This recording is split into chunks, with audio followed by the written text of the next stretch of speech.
साल 2025 में share market को रेगुलेट करने वाली सरकारी संस्था सेबी एक डिटेल्ड एनालिसिस कर रही थी। तभी उनकी नजर एक ऐसे पैटर्न पर पड़ती है जिसने सबके होश उड़ा दिए। अब सेबी ने जब इस पूरे स्कैम का भांडाफोड़ किया तो सबसे बड़ा सवाल ये उठा कि आखिर ये बड़ा क्लाइंट कौन था। सेबी ने देखा कि टाइगर ग्लोबल नाम की एक अमेरिकन इन्वेस्टमेंट फर्म इंडिया में जो भी शेयर खरीद बेच रही थी, वही शेयर कुछ इंडियन ट्रेडर भी लगातार उससे पहले ही खरीद और बेच रहे थे और ऐसा बार बार हो रहा था। ये तभी संभव था जब इन ट्रेडर्स के पास टाइगर ग्लोबल के अंदर की इंफॉर्मेशन लीक हो रही हो और जिस इंफॉर्मेशन के आधार पर वे करोड़ों रुपए कमा रहे थे। This time it is not about inflating stock prices but a different kind of fraud which is not only hard to detect but also dangerous for investors. और इसलिए ही सेबी ने इन कुछ ट्रेडर्स की जांच शुरू कर दी। इस 2.5 साल की लंबी जांच में सामने आया कि इन ट्रेडर्स की कुछ फोन नंबर्स के जरिए व्हाट्सएप पर बार बार बात हो रही थी। जब सेबी ने इन नंबर्स को चलाने वाले IMEI नंबर चेक किए तो पता चला कि ये मोबाइल सिम हैं, केवल सिम बदल रही है। इन्हीं में से एक सिम ममता पारेख के नाम पर रजिस्टर्ड थी। ममता पारेख कोई और नहीं बल्कि केतन पारेख की पत्नी थी। Ketan Parekh, a figure infamous for his role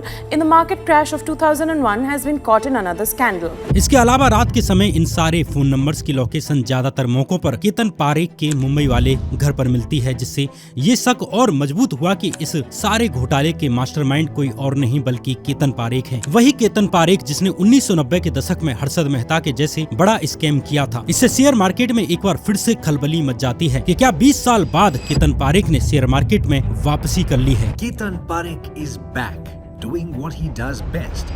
Fraud. SEBI की जांच में पता चला कि केतन पारेख अपने लोगों को व्हाट्सएप के थ्रू निर्देश दे रहे थे और इसके लिए 10 अलग अलग फोन नंबर का इस्तेमाल भी कर रहे थे, लेकिन उनके किसी भी आदमी के फोन में उनका कोई भी नंबर केतन पारेख के नाम से सेव नहीं था। इसकी जगह केतन पारेख के नंबर को जैक, जॉन, बॉस, भाई और वेल विशर जैसे नामों से सेव किया हुआ था। नियामक बोर्ड ने कहा कि इन नंबरों की जांच की गई तो पता चला कि ये नंबर केतन पारेख के नाम पर ही रजिस्टर्ड। इसके पीछे चल रहा था एक बड़ा खेल। American investment firm tiger global के ट्रेडर्स भारत में किसी भी कंपनी के शेयर खरीदने या बेचने से पहले सिंगापुर में रहने वाले रोहित सलगांवकर नाम के एक आदमी के साथ कंसल्ट करते थे। यहीं से रोहित सलगांवकर को पता चल जाता था कि टाइगर ग्लोबल किस कंपनी में इन्वेस्ट करने जा रही है, जिससे उस कंपनी के शेयर्स की कीमतें बढ़ने वाली हैं। रोहित के पास पहले से ही टाइगर ग्लोबल कंपनी की नॉन पब्लिक इंफॉर्मेशन होती थी कि वो किस शेयर को कब और कितने अमाउंट में खरीदने या बेचने जा रही है। Additionally to that, Ketan Parekh and Rohit Salgaonkar have been asked and all the other entities to sort of disclose all their assets to SEBI. इस जानकारी को रोहित सलगांवकर केतन पारेख को दे दिया करते थे। इसके बाद केतन पारेख कोलकाता स्टॉक एक्सचेंज के अपने लोगों के जरिए इन शेयर्स को खरीदवा लेते थे।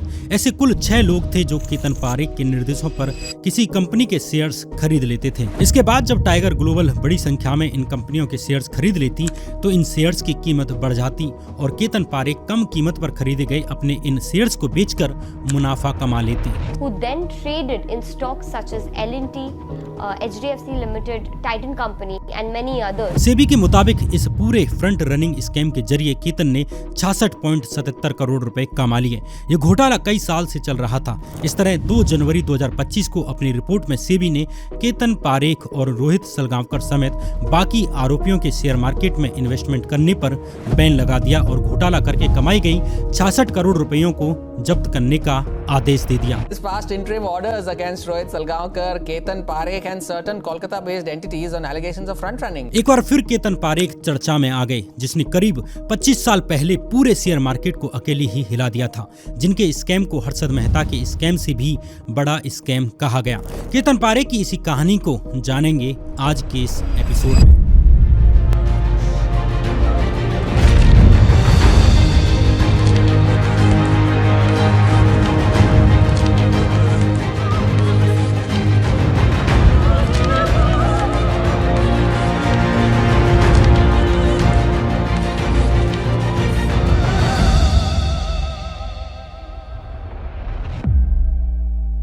शेयर मार्केट में इन्वेस्टमेंट करने वाले लोग इसलिए अखबारों और न्यूज में आने वाली पब्लिक इंफॉर्मेशन पर नजर रखते हैं, जैसे कौन सी कंपनी को कौन सी दूसरी बड़ी कंपनी खरीदने वाली है, कौन सी कंपनी में मैनेजमेंट बदलने वाला है, कौन सी फॉरेन इन्वेस्टमेंट फर्म इंडिया की कौन सी कंपनी में पैसा लगा सकती है, या किस बड़ी कंपनी को बड़ा सरकारी ठेका मिलने वाला है, या कोई कंपनी तगड़ा प्रोडक्ट लाने वाली है जिसकी बाजार में डिमांड होगी। इस इंफॉर्मेशन का इस्तेमाल शेयर मार्केट में ट्रेड करने, शेयर खरीदने के लिए किया जा सकता है। जैसे शून्य प्लेटफॉर्म पर आप इंट्राडे या एफएनओ में ट्रेड कर सकते हो, वो भी 5 रुपए पर एग्जीक्यूटेड ऑर्डर पर। ऐसे ही लॉन्ग टर्म इन्वेस्टमेंट जैसे म्यूचुअल फंड्स, इक्विटी, इनमें शून्य प्लेटफॉर्म पर 0 ब्रोकरेज चार्ज होता है। कोई प्लेटफॉर्म फीस नहीं, कोई हिडन चार्ज नहीं और ना ही कोई एनुअल मेंटेनेंस का झंझट। सब कुछ क्लीन, ट्रांसपेरेंट एंड ओपन है। यहाँ आपको पूरा शेयर मार्केट एक ही प्लेटफॉर्म पर मिल जाता है। Equity, FNO, commodities, currencies, ETFs, mutual funds, सब। शून्य ऐप का इंटरफेस भी एकदम सिंपल और स्मूथ है, जिसे बिगिनर्स भी आसानी से चला सकते हैं। साथ ही TradingView powered charts, multiple indicators भी आपको सही डिसीजंस लेने में आपकी मदद करते हैं। ट्रेड्स एग्जीक्यूशन में कोई लैग नहीं है, फास्टर एंड सिक्योर्ड प्लेटफॉर्म है। तो आज ही शून्य ऐप को ट्राई करें और अपनी शेयर मार्केट की जर्नी शुरू करें। इसका लिंक डिस्क्रिप्शन और पिन्ड कमेंट में आपको मिल जाएगा। लेकिन याद रखें, शेयर मार्केट में वेल इन्फॉर्म्ड होकर ही इन्वेस्ट करें। अब वापस अपनी कहानी पर लौटते हैं।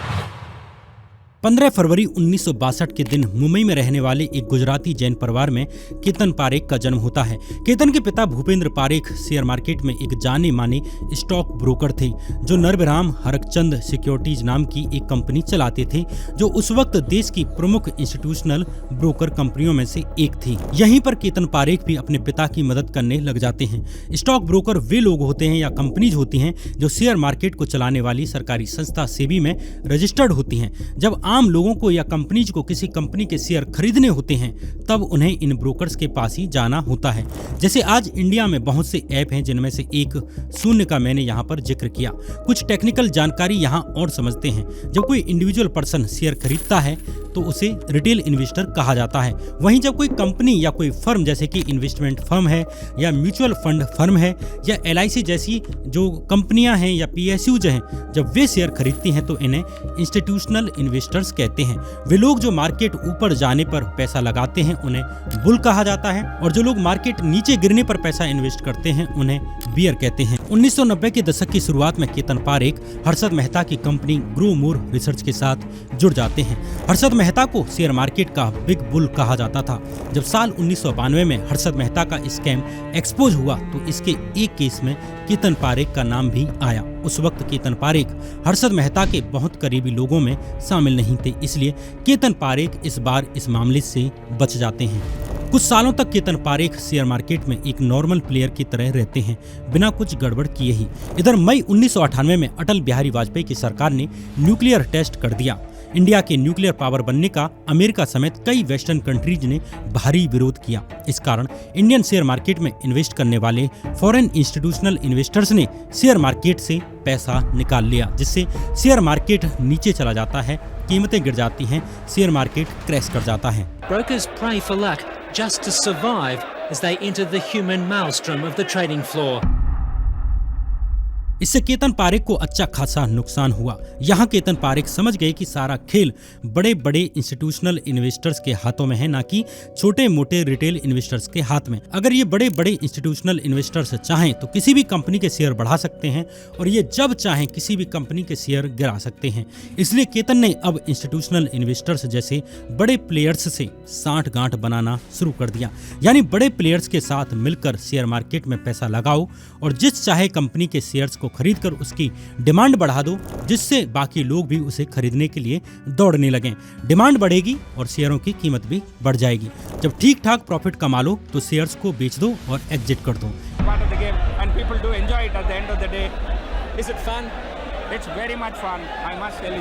इसके लिए केतन ने 2 लेवल पर खेल किया। एक तरफ छोटी मोटी कंपनियों के मालिकों यानी कि प्रमोटर्स को पकड़ा, उनसे सस्ते में डिस्काउंटेड प्राइस पर उनके शेयर खरीद लिए। दूसरी तरफ बड़े बड़े इन्वेस्टर्स और बैंकों को पकड़ा जो केतन को फाइनेंस कर सकें। इसकी पूरी कहानी आपको आगे समझ आ जाएगी। इन दिनों दुनिया भर में इंटरनेट तेजी से फैल रहा था, इसलिए इंफॉर्मेशन टेक्नोलॉजी यानी कि IT, कम्युनिकेशंस और मीडिया कंपनीज के स्टॉक्स में काफी ग्रोथ देखी जा रही थी। I don't think we've even seen the tip of the iceberg. I think the potential of what the internet is going to do to society, both good and bad, is unimaginable. Ketan Parekh ने इन्हीं sector की छोटी छोटी companies को पकड़ा। केतन ने अपने खेल की शुरुआत की पेंटाफोर नाम की सॉफ्टवेयर कंपनी से।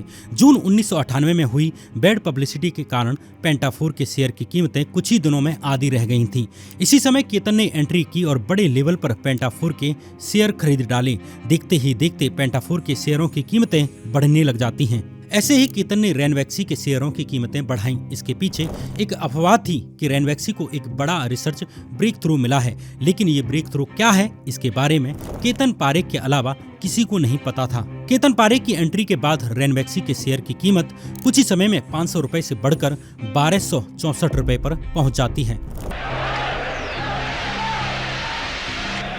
इसके लिए केतन पारेख ने मेनली सर्कुलर ट्रेडिंग की। इसमें कुछ लोग एक ग्रुप बनाते हैं और आपस में एक कंपनी के शेयर्स को खरीदते और बेचते रहते हैं। ए ने बी से खरीदा, बी ने सी को बेच दिया और सी ने डी को बेच दिया और डी ने ए को बेच दिया, फिर ए ने बी को बेच दिया। इससे मार्केट में लगता है कि इन शेयरों की भारी डिमांड है, तभी इतने बड़े वॉल्यूम पर ये शेयर्स खरीदे और बेचे जा रहे हैं। Synchronized trades and building up fake volumes is the normal way in which prices of penny stocks and mid-cap stocks are ramped up.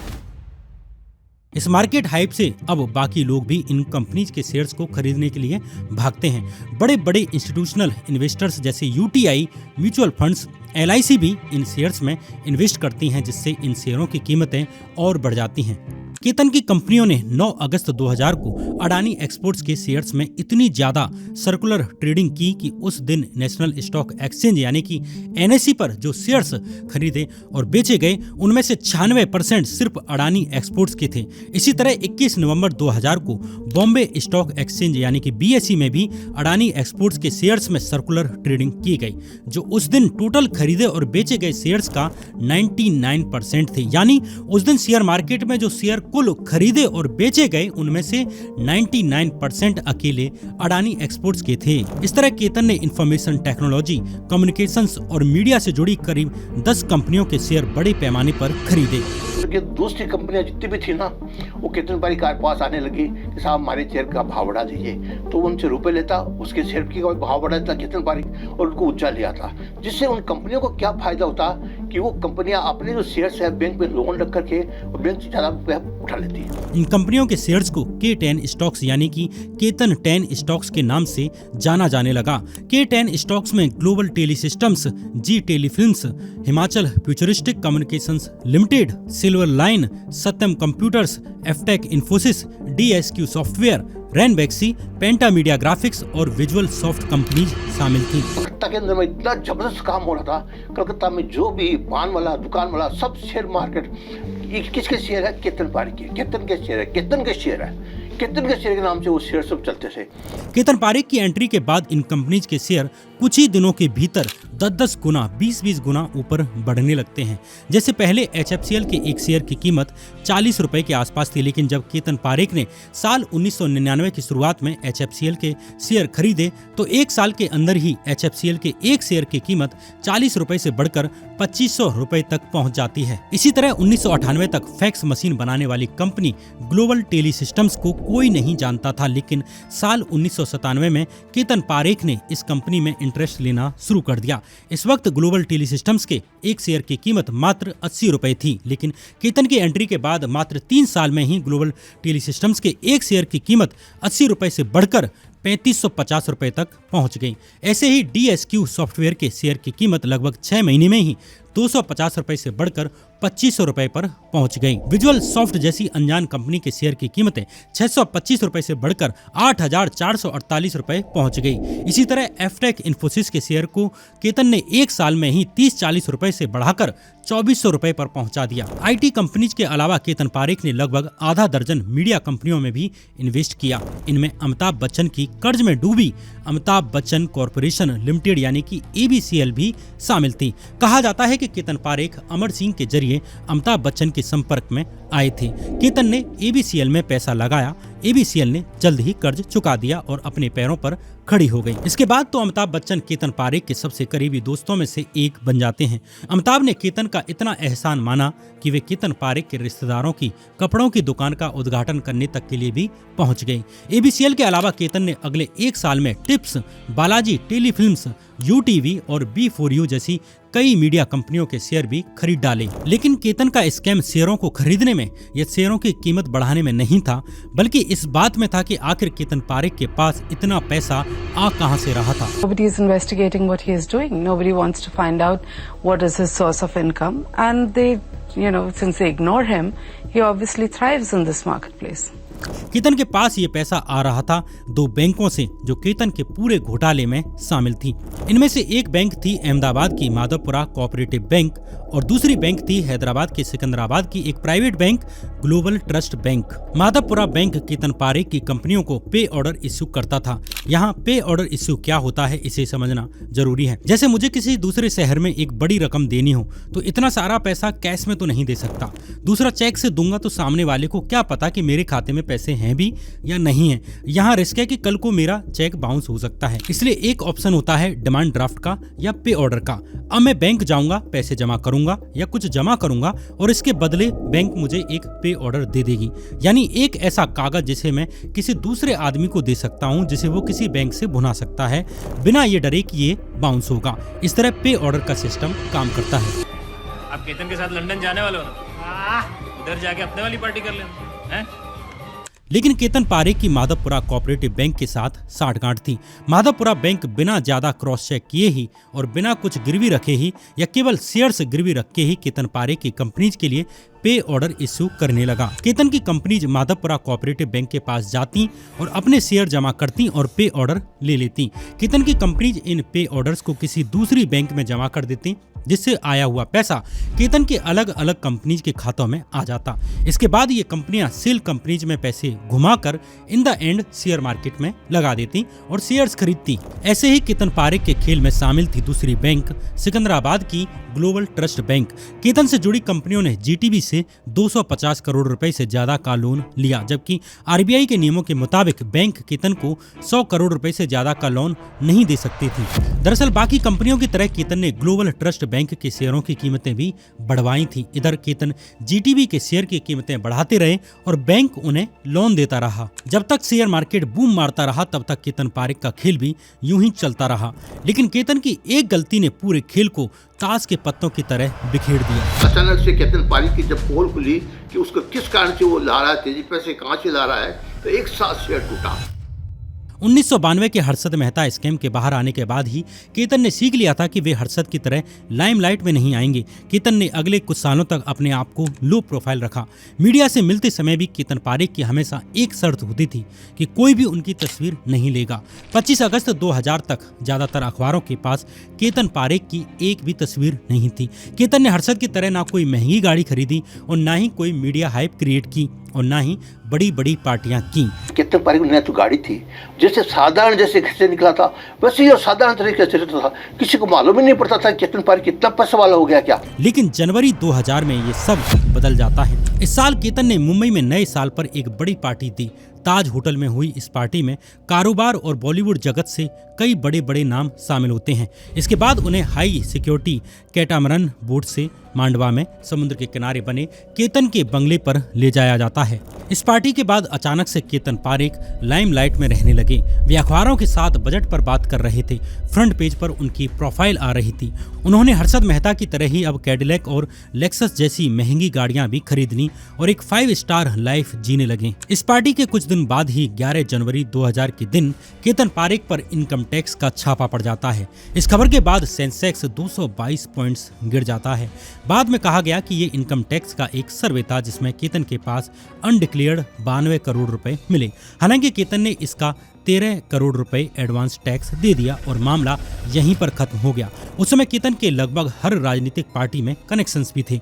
खासकर समाजवादी पार्टी के अमर सिंह के साथ उनका अच्छा रिश्ता था। इन्हीं राजनीतिक संबंधों के कारण इनकम टैक्स के इस सर्वे के बाद यानी कि इस सो कॉल्ड सर्वे के बाद केतन पारेख पर कोई कार्रवाई नहीं हुई। लेकिन अब केतन का बुरा समय शुरू हो चुका था। साल 2000 की शुरुआत से ही दुनिया भर में लोगों को समझ आने लगा कि आईटी कंपनीज ओवर वैल्यूड हैं। इसलिए मार्च 2000 के आसपास आईटी कंपनीज के शेयर्स की कीमतें दुनिया भर में गिरने लगती हैं। It's described as nothing short of breathtaking, a points drop never before seen on the US markets.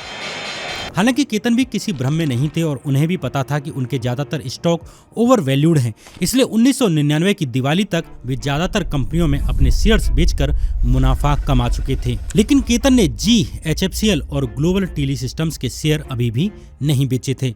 जब 2000 में मार्केट गिरने लगा तो केतन के पास बड़े अमाउंट में इन कंपनियों के शेयर्स थे। इस कारण वे अब फंस चुके थे।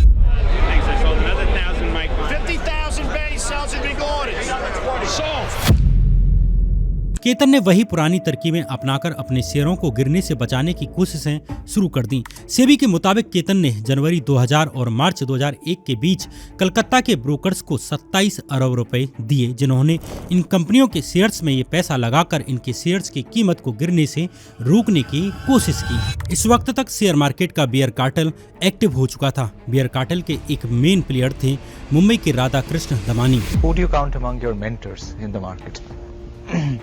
Mentor is only one, Mr. Radhakrishnan Damani. Has he had such a big influence on your? Damani bull run के दौरान यानी जब मार्केट चढ़ रहा था तब लगभग 1 साल से मार्केट से बाहर थे और अपने मौके का इंतजार कर रहे थे। लेकिन जब आईटी कंपनीज का बुल रन खत्म हुआ तो उन्होंने 2001 की शुरुआत से ही K10 स्टॉक्स को शॉर्ट सेल करना शुरू कर दिया। यहाँ शॉर्ट सेल को समझना जरूरी है। मानकर चलिए आपको पता है कि फलाने शेयर के दाम आज शाम तक गिर जाएंगे तो आप ब्रोकर से कुछ शेयर उधार ले लोगे।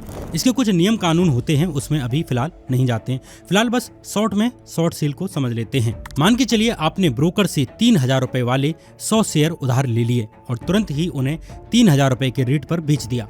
शाम तक इन शेयर्स की कीमत 200 रुपए गिर जाती है और उनकी कीमत 2800 रुपए रह जाती है। अब आप मार्केट से 2800 रुपए के रेट पर उतने ही शेयर ले लोगे जितने आपने उधार लिए थे। अब उन शेयर्स को आप ब्रोकर को लौटा दोगे। इस तरह आपने ब्रोकर से लिए शेयर लौटा दिए और 200 रुपए पर शेयर के हिसाब से मुनाफा कमा लिया। हालांकि यहाँ नुकसान होने के भी चांसेस हो सकते हैं। हो सकता है शेयर की कीमत 3200 रुपए पर शेयर हो जाती, तब हर हाल में आपको 3200 रुपए पर शेयर खरीद के ब्रोकर को लौटाने पड़ते, यानी 200 रुपए पर शेयर पे नुकसान होता। इसे शॉर्ट सेल कहा जाता है। बियर कार्टेल के लोगों को जब पता चला कि अब केतन पारेख से जुड़ी आईटी कंपनीज के शेयर गिर रहे हैं तो उन्होंने ब्रोकर से ऐसे ही शेयर्स उधार लेना शुरू कर दिया और शॉर्ट सेल करना शुरू कर दिया। बियर कार्टेल के एक्टिव होने के कारण केतन से जुड़े शेयर्स के दाम तेजी से गिरने लगते हैं।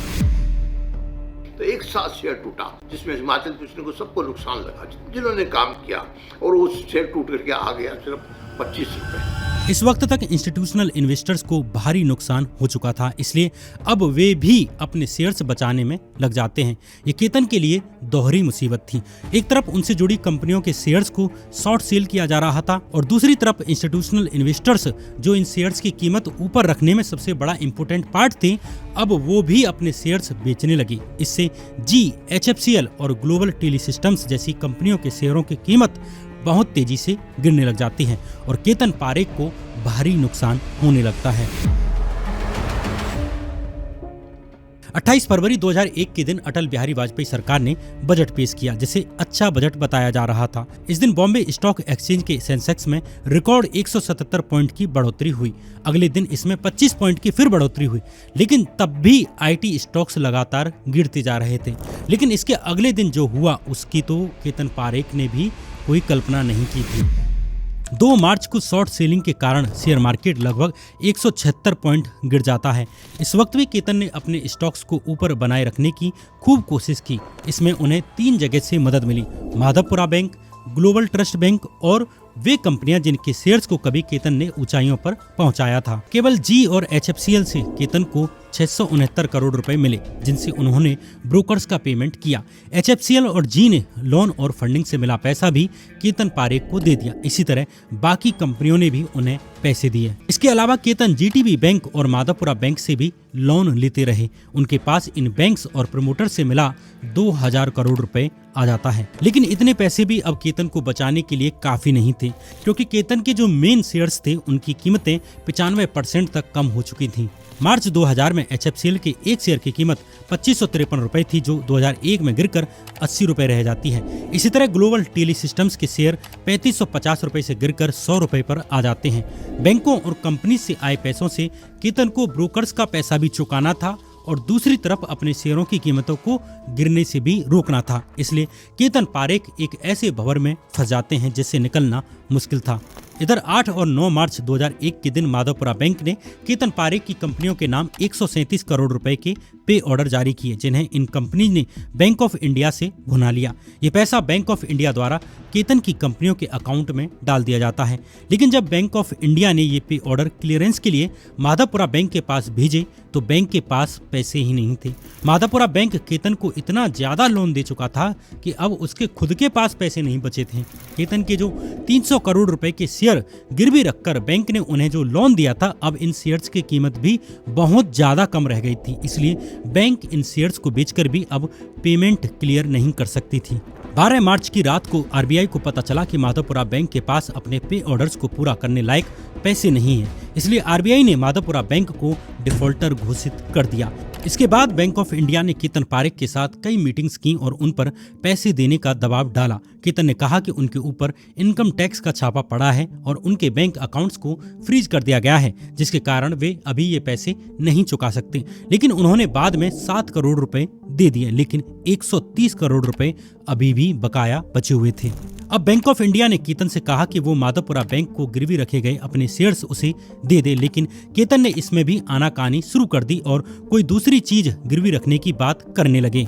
अब बैंक ऑफ इंडिया ने अपने लेवल पर जांच शुरू कर दी, जिसमें सामने आया कि इन पैसों को कई सेल कंपनी से घुमाकर शेयर बाजार में लगाया जा रहा था, ताकि केतन पारेख अपने फेवरेट शेयर्स की कीमत को बनाए रखें। Now the biggest question over here is that even if a liquidator has been appointed by the central government, how would the recovery of rupees 800 crores from stock market broker Ketan Parekh take place? Bank of India के अलावा Madhavpura bank ने Bharatiya state bank, Punjab national bank और Allahabad bank समेत बाकी कुछ बैंकों को भी 800 करोड़ रुपए के पे ऑर्डर्स इश्यू किए हुए थे। ये सारे पैसे केतन पारेख की कंपनियों के जरिए बाजार में यानी कि शेयर मार्केट में पहुंचे थे और इनका इस्तेमाल करके शेयर्स की कीमत बढ़ाई जा रही थी। 130 करोड़ रुपए वापस न मिलने पर बैंक ऑफ इंडिया ने सीबीआई और इनकम टैक्स डिपार्टमेंट में केतन पारेख के खिलाफ केस कर दिया। अब केतन पारेख का भांडा फूट चुका था और मामला पब्लिक में आ गया। 30 मार्च 2001 के दिन सीबीआई ने केतन पारेख को अरेस्ट कर लिया। अगले 53 दिन केतन पारेख सीबीआई की कस्टडी में रहते हैं और 21 मई को कस्टडी से बाहर आ सके। Because today Congress has alleged the Bharatiya Janata Party in power into the state for this entire scam.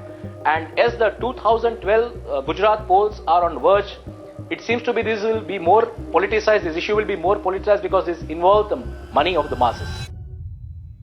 इसके बाद केतन पारेख के और भी घोटाले सामने आने लगते हैं, जिन सब का जिक्र करना यहाँ पर जरूरी नहीं है। दिसंबर 2001 में माधवपुरा बैंक ने केतन के खिलाफ 1030 करोड़ रुपए के फ्रॉड करने के लिए अहमदाबाद में केस दर्ज करा दिया। ये केस भी सीबीआई को जांच के लिए सौंप दिया गया, जिसने 10 अगस्त 2001 के दिन केतन को दोबारा से गिरफ्तार कर लिया। लेकिन इस बार भी केतन ज्यादा दिन जेल में नहीं रहते और अहमदाबाद की एक कोर्ट ने उन्हें 31 अगस्त 2004 के दिन एक शर्त पर जमानत दे दी कि वे 3 साल में 380 करोड़ रुपए बैंक में जमा कर देंगे। इधर दिसंबर 2003 में सेबी ने केतन पारेख के शेयर बाजार में ट्रेड करने पर 14 साल का बैन लगा दिया। इससे केतन पारेख का एक बड़ा सोर्स भी अब खत्म हो गया। Stock broker Ketan Parekh had borrowed 1200 crores from the bank to invest in markets. अब केतन पारेख 3 साल के अंदर माधवपुरा बैंक के 380 करोड़ रुपए नहीं चुका पाए, जो उनकी जमानत की शर्त थी। इसके बाद माधवपुरा बैंक ने सुप्रीम कोर्ट में एक याचिका दाखिल की और केतन की जमानत रद्द करने की मांग की, लेकिन कुछ समय बाद ही माधवपुरा बैंक ने अपनी इस याचिका को वापस ले लिया। इस वक्त माधवपुरा बैंक के डायरेक्टर थे अमित शाह, उस समय के गुजरात के गृह मंत्री अमित शाह। कुछ दिन बाद अहमदाबाद के हसमुख शाह नाम के आदमी ने सीआईडी से शिकायत की कि केतन पारेख ने अपने आप को जेल से बाहर रखने के लिए अमित शाह को 2.5 करोड़ यानी कि 2.5 करोड़ रुपए की रिश्वत दी है। हसमुख शाह की इस शिकायत पर गुजरात सीआईडी ने इन आरोपों की जांच शुरू कर दी। उस समय सीआईडी के एडिशनल डायरेक्टर जनरल थे कुलदीप शर्मा। वही कुलदीप शर्मा जिनका आगे अमित शाह से मामला बिगड़ता है और आगे जाकर वे पॉलिटिकल विक्टिम बनते हैं। सीआईडी के एडीजी कुलदीप शर्मा ने 1 अगस्त 2005 को गुजरात सरकार के मुख्य सचिव सुधीर माकंड को 3 पेज की एक रिपोर्ट भेज दी। कुलदीप शर्मा गुजरात पुलिस के वही पुलिस अधिकारी थे जिनके आदेश पर आगे सोहराबुद्दीन शेख एनकाउंटर मामले में सुप्रीम कोर्ट में रिपोर्ट दाखिल की गई थी, जिसमें पहली बार सोहराबुद्दीन शेख के एनकाउंटर को फेक बताया गया था और जिसके चलते बाद में अमित शाह को जेल हुई। केतन पारेख के मामले में कुलदीप शर्मा वाली सीआईडी ने अपनी रिपोर्ट में कहा कि गुजरात के गृह मंत्री अमित शाह, जो उस वक्त माधवपुरा बैंक के डायरेक्टर भी थे, उन्होंने 31 अगस्त 2004 को एक बैठक में पुलिस और बैंक के अधिकारियों को निर्देश दिया कि केतन ने 3 साल के अंदर 380 करोड़ रुपए नहीं दिए, इसलिए उनकी जमानत रद्द होनी चाहिए। सीआईडी की रिपोर्ट के मुताबिक इसके बाद अक्टूबर 2004 में गिरीश धानी नाम के एक पॉलिटिकल ब्रोकर ने अमित शाह और केतन के बीच एक बैठक कराई। ये वही बैठक थी जिसे लेकर आरोप लगे थे कि अमित शाह ने 2.5 करोड़ रुपए की घूस ली है केतन पारेख से। कुलदीप शर्मा ने अपने पत्र में कहा कि इस बैठक में फैसला लिया गया कि अमित शाह माधवपुरा बैंक के डायरेक्टर पद का इस्तेमाल करके सुप्रीम कोर्ट से याचिका वापस करवाएंगे और इसके बदले में केतन ने उन्हें बैठक में 2.5 करोड़ यानी कि 2.5 करोड़ रुपए दिए। सीआईडी की रिपोर्ट में कहा गया कि ये रिश्वत मुख्यमंत्री नरेंद्र मोदी के नाम पर ली गई थी। जैसा कि बैठक में फैसला लिया गया था, माधवपुरा बैंक ने सुप्रीम कोर्ट से अपनी वो याचिका वापस ले ली जिसमें केतन की जमानत रद्द करने की मांग की गई थी। इसके कारण केतन जेल से बाहर रहे और जमानत रद्द होने का खतरा टल जाता है। सीआईडी ने अपनी रिपोर्ट में कहा कि केतन पारेख 1 अक्टूबर 2004 के दिन अहमदाबाद आए और यहां पर गिरीश धानी, केतन पारेख और अमित शाह के बीच कई कॉल्स हुई। सीआईडी ने कहा कि 31 अगस्त की बैठक में अमित शाह ने खुद केतन पारेख की जमानत रद्द करने के लिए याचिका दायर करने का आदेश दिया था, इसलिए याचिका को वापस लेने का फैसला भी कोई और अधिकारी नहीं कर सकता, बल्कि याचिका वापस लेने का आदेश भी फिर उन्हीं का हुआ। सीआईडी के एडीजी कुलदीप शर्मा ने मुख्य सचिव को लिखे अपने पत्र में अमित शाह पर लगे आरोपों की सीबीआई जांच की सिफारिश की, लेकिन चूंकि गुजरात में भाजपा की ही सरकार थी और अमित शाह खुद गृह मंत्री थे, इसलिए सीआईडी की इस रिपोर्ट को वहीं पर दबा दिया गया और गुजरात सरकार ने कोई एक्शन अमित शाह के खिलाफ नहीं लिया क्योंकि वे खुद गृह मंत्री थे। उल्टा नरेंद्र मोदी की गुजरात सरकार ने कुलदीप शर्मा का सीआईडी से ट्रांसफर कर दिया और उन्हें दूसरे डिपार्टमेंट्स में भेज दिया। आगे संजीव भट्ट की तरह ही आईपीएस कुलदीप शर्मा के भी पुराने केस खोल लिए जाते हैं और उन्हें राजनीतिक तौर पर प्रताड़ित किया जाता है। ये है आईपीएस अफसर कुलदीप शर्मा, जो इन दिनों राज्य में शीप एंड वूल बोर्ड के एमडी हैं। एक आईपीएस अफसर को इस काम में क्यों लगाया गया, इसका जवाब मोदी सरकार ही दे सकती है। साफ है कि सरकार के इरादे ठीक नहीं हैं। इसका एक सबूत ये भी है कि उसने 1984 के एक मामले में कुलदीप शर्मा के खिलाफ एफआईआर की। इसलिए कुलदीप शर्मा की पूरी स्टोरी मैं किसी और वीडियो में डिटेल में बताऊंगा। जेल से बचने के बाद साल 2013 में जाकर केतन पारेख ने माधवपुरा बैंक के पैसे 26 करोड़ रुपए की किस्त के जरिए चुकाए। स्टॉक मार्केट से बैन किए जाने के बाद केतन पारेख लाइमलाइट से दूर रहने लगे। उन्होंने अपना नंबर भी बदल दिया। इसी बीच साल 2008 में स्पेशल कोर्ट ने 1992 के कैनरा बैंक स्कैम मामले में केतन को दोषी पाते हुए 1 साल जेल की सजा सुनाई। ये किसी भी मामले में केतन को हुई पहली सजा थी। We were only involved in one leg of the case, where we received money from Can Bank Mutual Fund, against which we have delivered the shares. The shares were duly transferred in the mutual fund name, and the only thing ultimately which was lying with us was 5 lakhs of brokerage in the whole transaction.